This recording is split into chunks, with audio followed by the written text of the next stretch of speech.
Hello 11th class. आज हम कक्षा 11वीं के इतिहास के तीसरे लेसन के अति लघुतरात्मक प्रश्न पढ़ने जा रहे हैं। तो आप कृपया इन्हें ध्यान से सुने और बाद में अपनी कॉपी पर लिखें। पहला क्वेश्चन, रोमन साम्राज्य के विकास का संक्षेप में वर्णन करें। रोमन साम्राज्य का विकास एक लंबी और निरंतर प्रक्रिया थी। यूनान में जब नगर राज्य विकसित हो रहे थे, उसी समय वहां से व्यापारी, कारीगर, विद्वान और अन्य व्यावसायिक यहाँ आने शुरू हो गए। जैसे जैसे यूनानी सभ्यता का पतन होता गया, वैसे वैसे रोम उनका केंद्र बनता गया। 6ठी शताब्दी ईसा पूर्व से यह क्रिया प्रारंभ हुई तथा प्रथम शताब्दी ईसा पूर्व तक अपनी उन्नति के शिखर तक पहुंच गई। हमने इंट्रोडक्शन में पढ़ा था कि जो रोम था वो नदी किनारे था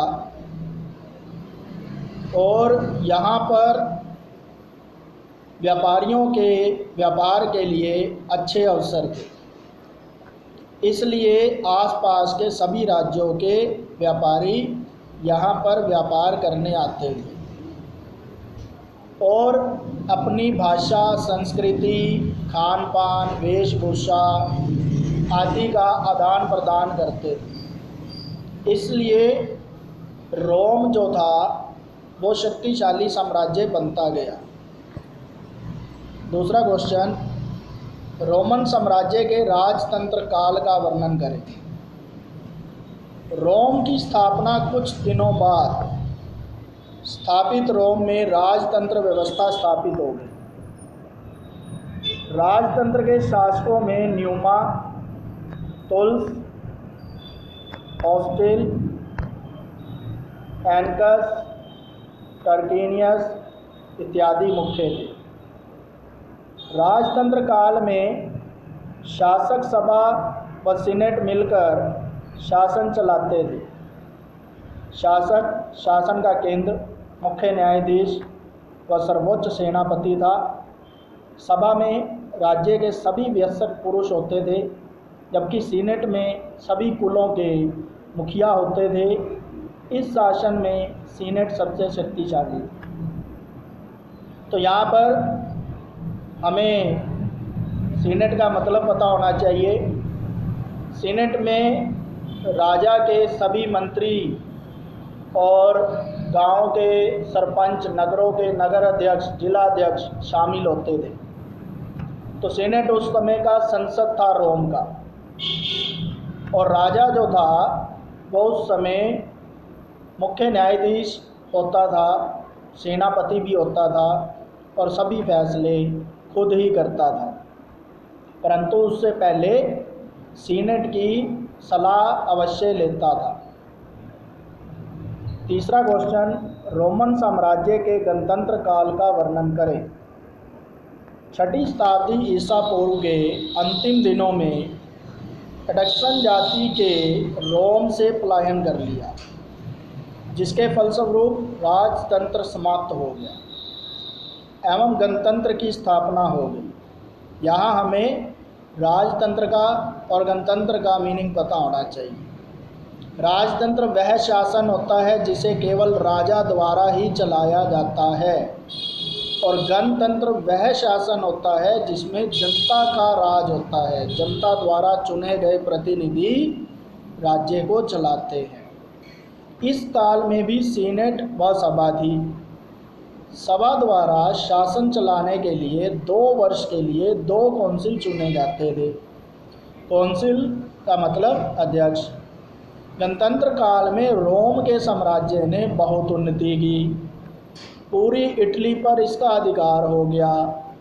इनमें मेरियस, सुल्ला, पाम्पे और जूलियस सीजर प्रमुख थे। चौथा क्वेश्चन, रोमन साम्राज्य के अगस्त काल से आप क्या समझते हैं। अगस्त काल रोम के शासक अगस्त से जुड़ा है। अगस्त का वास्तविक नाम ऑक्टेवियन था। उसे रोम की संसद ने अगस्त व इम्परेटर की उपाधियां दी थी। अगस्त का अर्थ पवित्र और इम्परेटर का अर्थ विजय सेनापति होता है। उसने अगस्त की उपाधि को अपना नाम स्वीकार कर लिया तथा स्वयं को प्रिंसेस अर्थात राज्य का प्रथम नागरिक कहलवाने लगा। अगस्त ने 27 ईसा पूर्व से 16 ईस्वी तक शासन किया। ये उस समय का महान प्रसिद्ध राजा हुआ जिसे जनता द्वारा ही बनाया गया और चुना गया था। इसने रोम साम्राज्य के विकास में अधिक योगदान दिया। 5वां क्वेश्चन, रोमन साम्राज्य की चौथी शताब्दी के में क्या क्या परिवर्तन हुए? चौथी शताब्दी के शुरू में रोमन साम्राज्य का नेतृत्व कॉन्स्टेंटाइन 306 to 337 ईस्वी द्वारा किया गया। उसने अपने पूर्ववर्ती शासक की नीतियों को जारी रखा। वह बाहरी और आंतरिक दोनों दृश्यों से राज्यों की रक्षा कर पाया। बाहरी और आंतरिक क्या होता है? बाहरी मतलब बाहर के दुश्मनों से अपने राज्य को बचाना, और आंतरिक देश के अंदर के दुश्मनों से बचाना। जो देश के अंदर कई लोग ऐसे होते हैं जो सरकार को नुकसान पहुंचाना चाहते हैं, उनसे भी उसने सुरक्षा की। उसकी अति निरंकुशता तथा विकेंद्रीयकरण की नीति का बुरा प्रभाव भी रहा। निरंकुशता क्या होता है कि राजा द्वारा केवल अपने विचारों को जनता पर थोपना। विकेंद्रीयकरण क्या होता है? छोटे छोटे राज्यों को मिलाकर एक बड़ा राज्य बनाना। इससे जो है जनता पर बुरा प्रभाव पड़ा। उसने राज्य को पूर्वी और पश्चिम राजधानियों में विभाजित किया। उसने पूर्वी राज्य की राजधानी बेंजाटाइन को बनाया, जो कुस्तुनतुनिया, जिसे आज हम इस्तांबुल के नाम से जानते हैं, वो उस समय प्रसिद्ध रही थी। क्वेश्चन नंबर 6, रोमन साम्राज्य में कृषि व्यवस्था कैसी थी? आंसर, इस सभ्यता में लोगों का प्रारंभ में मुख्य व्यवसाय कृषि था। कृषि जहां व्यक्ति के व्यक्तिगत जीवन का आधार थी, वहीं पूर्ण अर्थव्यवस्था का केंद्र भी थी। रोम के लोग अपनी खाद्यान्न संबंधित जरूरतें कृषि से पूरी करते थे। गेहूं, जौ, बाजरा, मटर, अंजीर व अंगूर का उत्पादन मुख्य था। राज्य के विस्तार के कारण नारंगी व जैतून भी उत्पादित होने लगे। तो आप सभी इन क्वेश्चनों को लिखेंगे और याद करेंगे। धन्यवाद। घर पर रहें, सुरक्षित रहें।